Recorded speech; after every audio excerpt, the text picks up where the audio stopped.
Open on a shot of a television in the centre of the screen, so that its surroundings can be seen. Voices can be heard from the kitchen. Hello. And their shadows can be seen on the wall to the right of the television.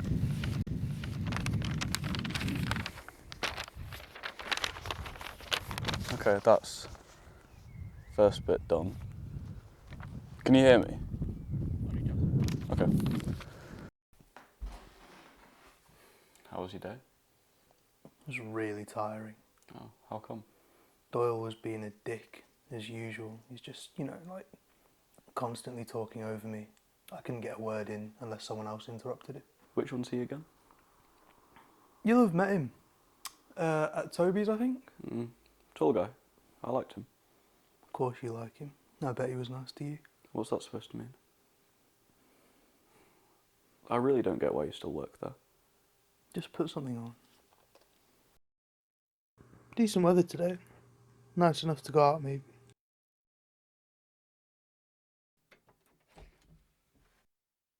Is that another spot? That's annoying. Wasn't there before, was it?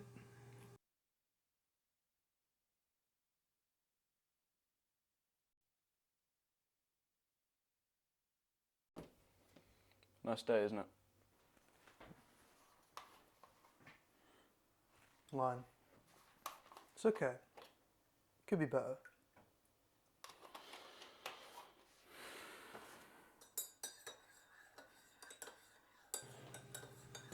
Oh, what light shines through yonder window. The sky is as blue as... The rays are as warm as gentle as soft as... No. Rays? Beams? Glitters, maybe?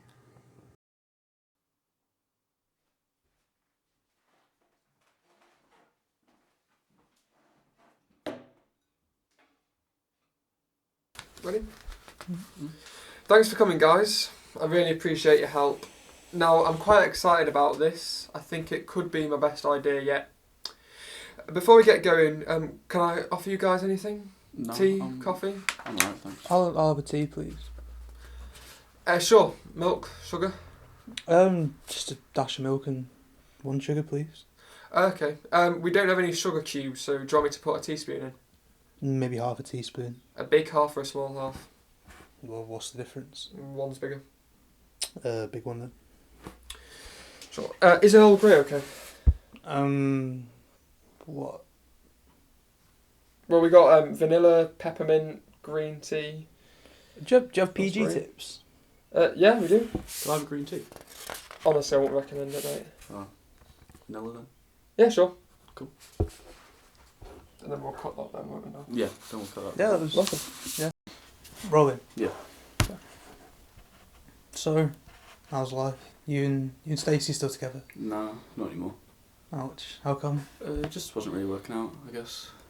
Shit happens, I guess. Yeah, it hasn't been too bad recently, but for a while I just didn't know what to do with myself. Just kind of eat, sleep, repeat, you know. I mean, I feel like finally getting closure is probably for the best. Yeah, I think you're right. But she left just about suddenly she came in. But, anyway, how's things with you? Been alright. Okay. That was alright. Okay, right, let's have uncomfortable silence.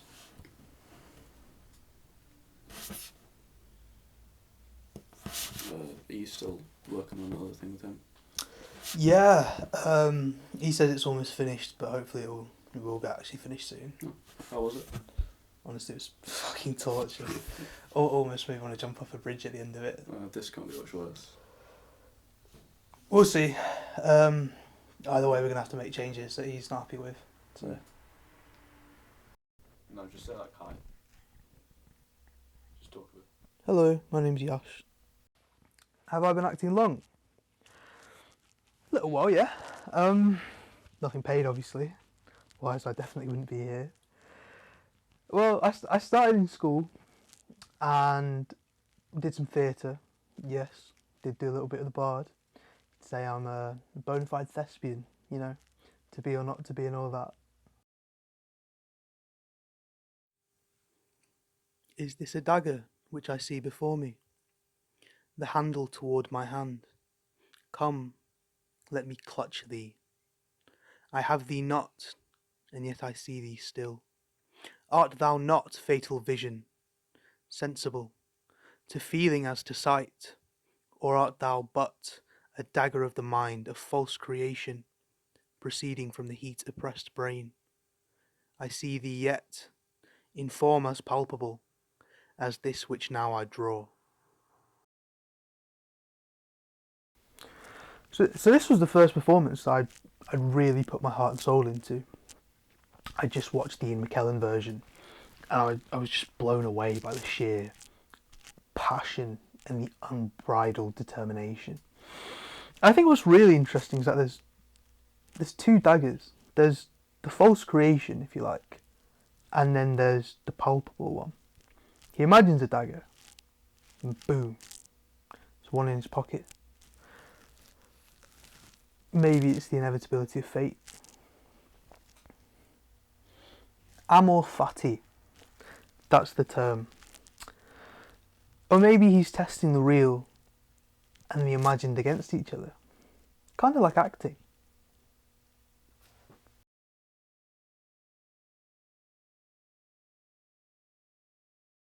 When you scream, you remind me of your mother. I know you don't mean to, and I know I don't exactly help. I just wish that you would actually try and listen to me.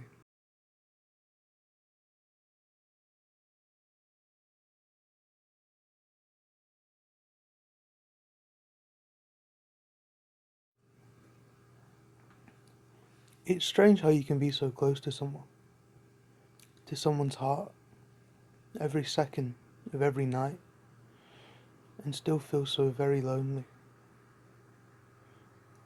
They say that we never really touch anything, just that we get close, extremely close, until our atoms repel one another, that there's no such thing as a solid or a surface. These are all just made up concepts, and the idea of touching is as illusory as the rest. Maybe it's not so strange after all.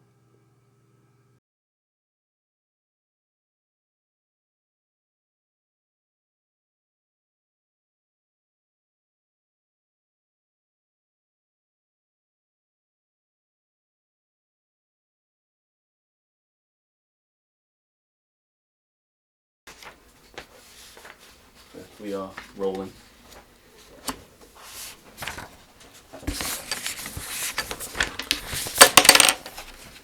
Yeah, I guess it could be one of those nothing happened types of films. I mean, stuff does happen, obviously, but I want it to be kind of mundane stuff, you know, walking around, making tea, idle chit-chat. I think we should go with a pretty sort of unfulfilling, unsatisfactory ending that would really add to the whole, like, nothing happens idea.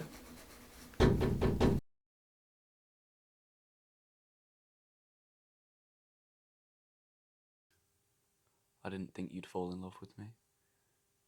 I didn't either. I was only curious to know how it started. Now I know. Feelings can creep up just like that. I thought I was in control. But I hate to think of your husband coming home. I wish he'd stay away. I'm so bad. Will you do me one favour? What? I want to be prepared. You'd better not see me again.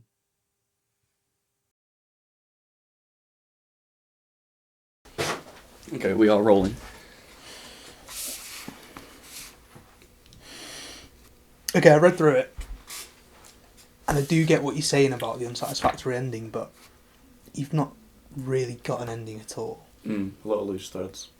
Isn't that the ultimate unsatisfactory ending, though? It just depriving the audience of any emotional payoff. I think you're getting confused, right? Yeah. Because they're not really the same thing, like, at all. All these loose threads are going to add up and it's going to be painfully obvious. Why is that a problem? It'll ruin your film. He doesn't have a film. Look, how about this? It doesn't need any more changing. Do it, sit back down then. Yeah, so we'll do that again. we It says jump to it director now? is standing. I'm stood next to him. You're standing up, Alright. both kind of looking at. Or That doesn't- actually, let's all stand up. Yeah. I think, Benny, it would probably be better if we just learnt these lines. So you say, look, how about this? Doesn't need any You'll more have to changes. move slightly. And I'll say, Yash, if you stand there. yeah. Jason, is Yash in frame? Let me just check. Yash is just about, he's like half covered. There, kind of angled over here. Yeah. That's right. Yeah. It was on Look. 100%. How about this? Right. It doesn't need any more changing. But that does nothing, I'm telling you. Is it sensor or? I mean, I'll be more passionate. Okay. Oh wait, are you? Do you not have the lighting on? You sure? Yeah, Oh, yeah, oh, yeah. The lights look weird now. It's just I'll going fix to it suddenly first. flicker. I'll fix it first. Are we rolling? Yeah, we're rolling. Okay. Jason, are we rolling? I don't know. We're rolling. Look, how about this? It doesn't need any more changing. That does nothing. I'm telling you. Look, life is just a series of loose threads. Why should this be different? I don't think you really know what you're talking about. Cut. Nice. Nice. Right. I've said this to him before, and I'll say it again. This isn't cinema. What is? Cinema is art. It's poetry. It's music. It means something. This doesn't. What's that quote? Absence of evidence is not evidence of absence, right? It's a double-edged sword, really, right? Just because there's just because there's layers to it, and it's not immediately understandable just because it's a thinker, doesn't make it smarter. It doesn't make it smart at all. Do you get what I'm saying? Like, functionally, if you can't tell what it means just by watching it, it doesn't mean anything at all. That's what I'm trying to say. But even if we ignore the theoretical discussions, take again. But even if we ignore the kind of theoretical discussions, just for the sake of the argument, still not a lot there. Granted, there's some semblance of a story, no real structure though. And we'll see about pacing. He said that, did he? He's got a point. I thought it had some potential though. I'm actually writing a film myself. What's it about? That would take too long to explain. What I find most interesting about film is that it's inescapably diegetic. You're always being directly told a story rather than being shown one. The camera, the cuts, they're all a form of narration. And I think that makes the idea that the fourth wall is where the camera stands completely defunct, right? Everything we do involving this is part of the film's world. The fourth wall isn't the boundary between actor and audience. It's the mouth of the cave.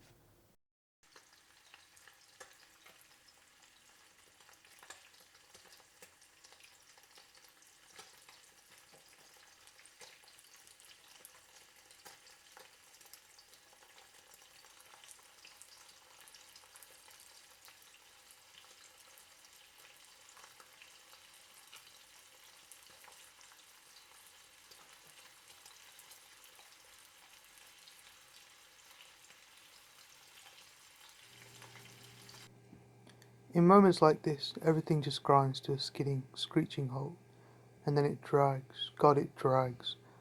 Poetic, I know, but it's the anticipation that really gets you, like a bad horror film, like I'm edging down a corridor, creeping ever closer to narrative freedom, slowly, slowly. Oh, but we all know it's coming, until suddenly, boo. What was that? I don't think I said anything. Thought you did. Must be hearing things.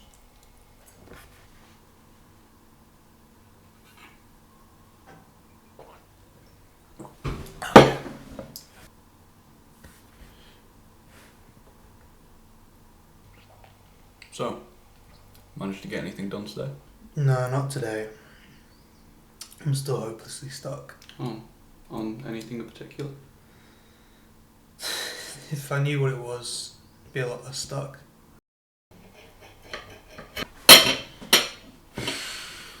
I really don't know what it is. I haven't been able to write anything for a while now. I keep waiting for inspiration to come, and when it doesn't, I'm too scared to write anything, you know? I feel like I'm too far above writing drivel. And even if I did, I'd just have to redo it when the magical inspiration finally does hit me. Yeah, it's a tricky one.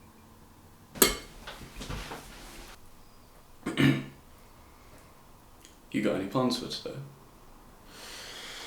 No, nothing special. I might go for a walk, get some fresh air, clear my head a bit. That sounds like a good idea. I saw an ad online from that gallery near us. They've got a 4D sculpture, apparently. Sounds interesting. Yeah, it sounds interesting. It'll be a load of shit. Yeah, I do like to think of myself as a creative person, a bit of an artist. I guess, who doesn't? Painted this pretty recently. What is it? It's a dick in a pussy. It's two lovers holding hands. It does look a bit like that, I suppose. Almost everything in life is a Rorschach test, isn't it? I'm just a hopeless romantic and he's a virgin. It gets you thinking though. If a tree falls in the forest and no one's around to hear it, does it make a sound? If no one stops to interpret something, is it really there? And because we're such a mess of all these projected factors, internal and external characteristics, superficial and essential, everything only really exists in the way we're talking about it now, right? And even though I think, therefore I am, you still have to agree with it. Do you get what I'm saying? It's paradoxical, in a way. I need to be writing to feel things, but without the feeling I can't write. I read somewhere that creative block isn't just a mentality, and that it's actually more of a physical process. You see, when under stress, namely the stress from a collapsing relationship and the resulting sense of failure, your brain shifts control away from the cerebral cortex towards the limbic system, basically your fight or flight. It was too big for him. That was the truth. It had never really progressed. It had simply fallen apart into a series of fragments. Old Mimsy with the Borough Groves and the Mome Raths outgrade. Why can't I just write nonsense? Inspiration can come from anywhere, I guess. Not to mention those being a series of awful lines. I definitely disagree with his assessment of Inspiration can come from anywhere, I guess. life is nothing but loose threads.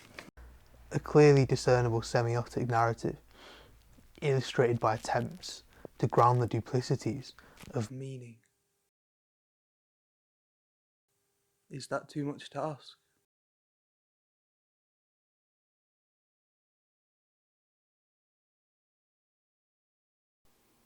Do you want any more popcorn? Are you still in the mood? Just quit. Do you seriously want to be working there forever?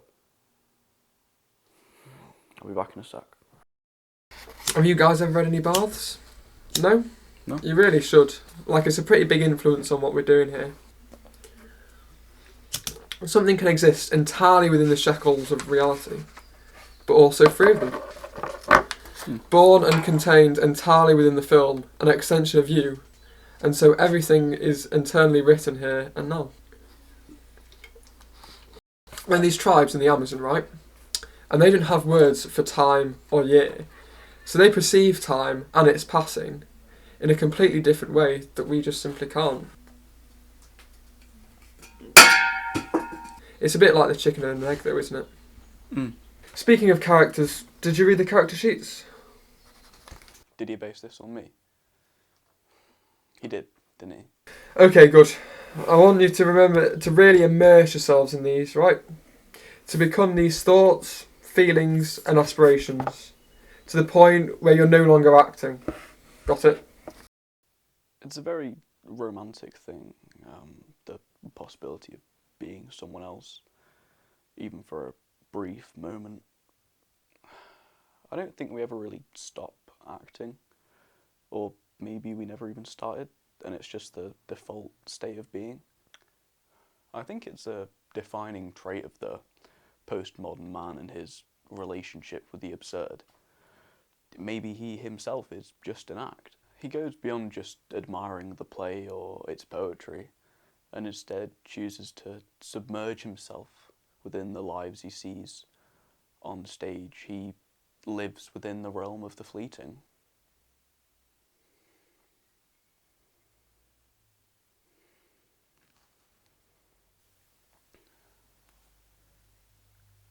He becomes formless. How can he reconcile the knowledge of his fate with the nature of his existence?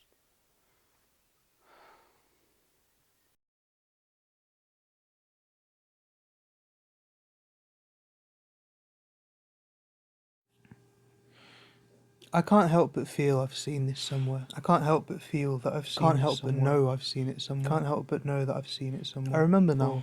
I remember now when we were in love. I have before. I'd gazed into the eyes when we were in love. My own eyes wide into the eyes of infinity. My own eyes wide and my own eyes wide, perhaps for the first time in a long time, and for perhaps the first time to you, stars, everything to me, supergiant, everything we are, open, and to everything we are, open, everything we are, stars, and to everything we are, supergiants, and to every radiating peace, to everything we are, flushes of radiating peace, and to everything we are, cosmic flushes of stars, we were stars, supergiants. But even stars burn out eventually. Radiating peace. What goes up? Even stars burn out eventually. Cosmic flushes of love. Wonder. With seemingly no end. But even stars burn out eventually. What goes up must always come down. Action. I think this could be more of a tragic romance than anything else. Yeah, I agree. You seem to be forgetting some pretty crucial elements. You're really missing the point here, guys. And what is the point? Do you even know? Okay, listen. You need to try and think of this more as a video essay than a narrative film. That's fucking stupid. You're fucking stupid. I don't need you.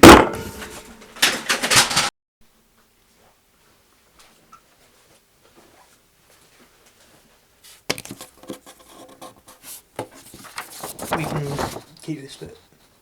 Oh, here or here? Right, we're going to have to scrap this bit too. Which one? This bit here. 5.2. It's all compounded by how one-dimensional these characters are. Yeah, like almost all of their peripheral elements are just extensions of each other. Yeah, exactly. They only really exist within and as part of this one relationship.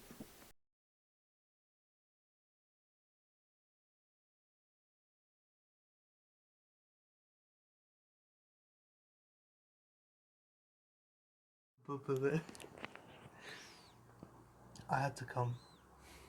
I'll forget you. I'm forgetting you already. Look, I'm forgetting you. Look at me.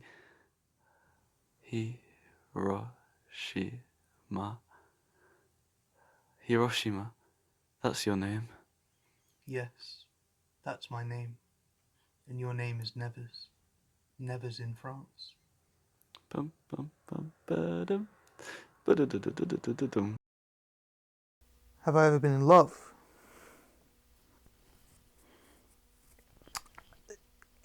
I was once, I think. Not anymore. That's the worst part. If we were still in love, everything would be easy. You know, it's funny to think actually how scared I was with the thought of us breaking up. And not the fact that we could end up trapped together. Looking back, it's hard to say if I was actually in love or simply in love with the idea of it. That's what really worries me, you know. How do I know? What happened? I'm not too sure, honestly. We'd known each other for ages before we started dating. Anyway, we became really good friends, you know, common interests, all that shit. And then one day something just clicked. and for her as well. And after that, I was on top of the world. And then I can't remember where it started. A record shop, somewhere stupid like that.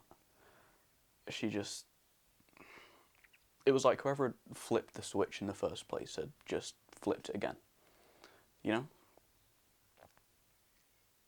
And it's hard because those memories are all I really have left. And they're so painful to hold on to, but the act of letting go is almost unimaginable. They say that once you truly love someone, you never really stop. So, what if I've already had the love of my life?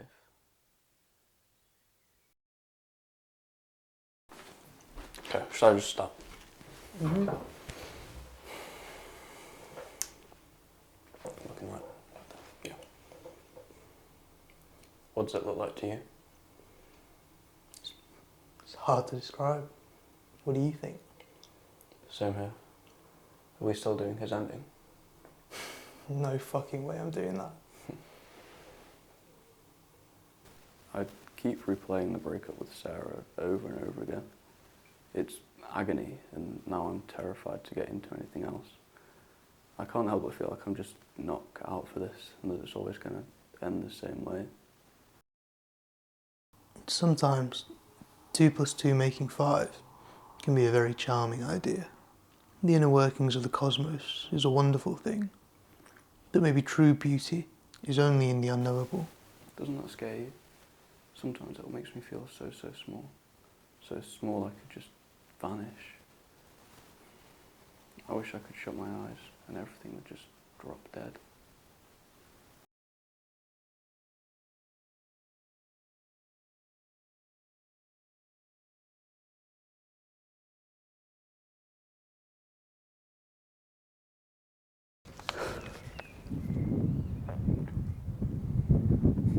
Believe it or not, this all came out of an idea for a vague metaphor about sexual discovery and subsequent repulsion.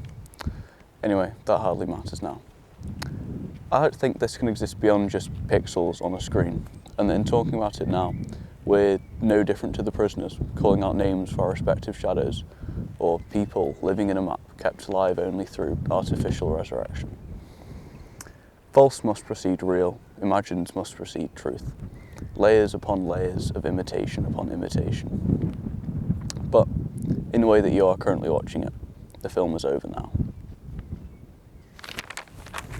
Okay, that's good. I think that's better, actually.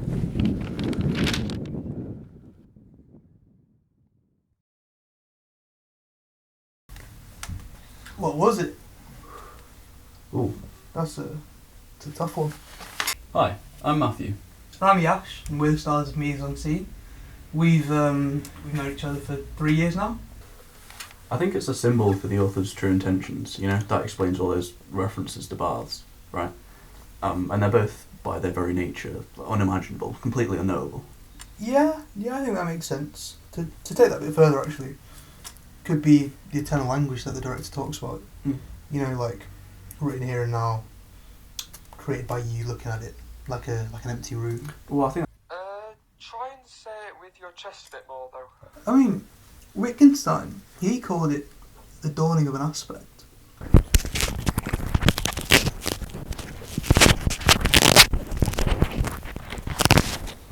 Like, where do you draw the line between just noticing and truly seeing? Hi, I'm Matthew. Hi, I'm Yash. We're the stars of Mise Unseen. We've all known each other for 3 years now. Exactly. And what happens when even God himself can be simulated? Maybe it's just a MacGuffin. Or maybe it's a red herring. So, what did you think? It was interesting. I think it was primarily about miscommunication. Like, how we can't always say what we mean, and vice versa don't always mean what we say. I'm pretty sure it's an extended analogy for the death of the author. I mean, baths is even explicitly mentioned by the character of the director, who himself may or may not be a sort of parody or satirical interpretation of the artist as they're imagined by critics, as verbose and vapid. So, yeah, I guess you're right in a sense. Why? Why do you always have to be like this? Like what? What do you mean? Like a pretentious cunt. You can't let me have anything. You always have to interrupt me or one-up me. You know there's no one else listening to this, don't you? You don't have to try and impress anyone. Nobody actually thinks you're smart anyway. What, and you are? I'm not claiming to be. You always fucking do this.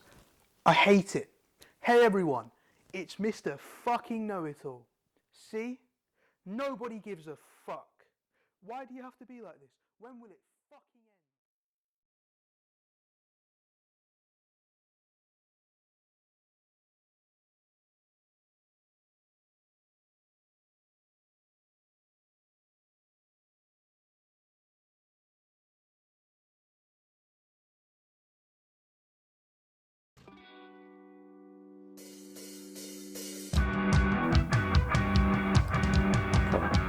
Sorry about that. No, that was perfect. Nah, I think that's the final shot. Yeah, That's the end. no.